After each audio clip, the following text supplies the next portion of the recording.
жүрек номинациясы бойынша Жарасов Жаңабай Рахметалы марапатталады.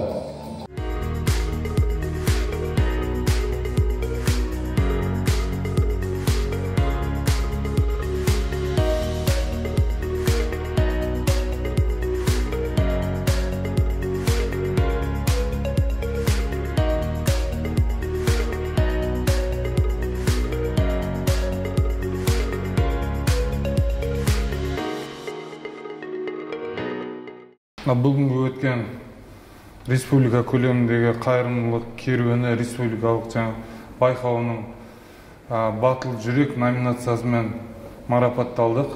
Қасында қызметкерлер бар.